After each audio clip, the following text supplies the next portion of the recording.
Tennis cricket sport federation of India यांच्या वतीनं आयोजित करण्यात आलेल्या प्रेसिडेंट कप इंडिया 2026 या देशव्यापी टेनिस क्रिकेट स्पर्धेचा भव्य शुभारंभ काल मंगळवारी ठाण्यातील दादोजी कोंडदेव स्टेडियम येथे झाला। या स्पर्धेचे उद्घाटन राज्याचे उपमुख्यमंत्री एकनाथ शिंदे आणि बॉलिवूडचे सुप्रसिद्ध अभिनेते सलमान खान यांच्या हस्ते करण्यात आले। या उद्घाटन सोहळ्याला यावेळी परिवहन मंत्री प्रताप सरनाईक, खासदार डॉक्टर श्रीकांत शिंदे, खासदार ज्योती वाघमारे, विकास रेपाळे, क्रिकेट समालोचक सुनंदन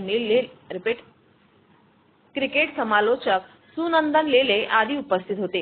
कल्याण लोकसभा मतदारसंघाचे खासदार डॉक्टर श्रीकांत शिंदे यांच्या पुढाकारातून या भव्य स्पर्धेचे आयोजन करण्यात येत असून tennis cricket sport federation of इंडियाचे राष्ट्रीय अध्यक्ष म्हणूनही कार्यरत आहेत। त्यांच्या नेतृत्वाखाली टेनिस क्रिकेटला राष्ट्रीय स्तरावर संघटित व व्यावसायिक ओळख मिळवून देण्याचा महत्त्वपूर्ण प्रयत्न या स्पर्धेच्या माध्यमातून होत आहे। ITCAFच्या माध्यमातून देशभरातील टेनिस क्रिकेट खेळाडूंना मोठे व्यासपीठ उपलब्ध करून देण्याच्या उद्देशाने या स्पर्धेची सुरुवात करण्यात येत आहे। येत्या 31 मार्च ते 5 एप्रिल या कालावधीत देशातील विविध राज्यातील 16 संघांमध्ये ही स्पर्धा रंगणार असून मोठ्या संख्येने खेळाडूंना आपली गुणवत्ता सिद्ध करण्याची संधी मिळणार आहे।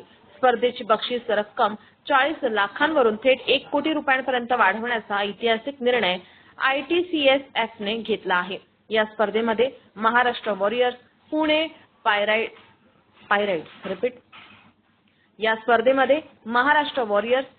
Pyrites, Bihar Blasters, Delhi Strikers, Dream Haryana Royals, Gujarat Lions, Karnataka Royal Kings, Kerala Warriors, Kolkata Riders, West Bengal, Madhya Pradesh Tigers, Purvanchal Panthers, Rajasthani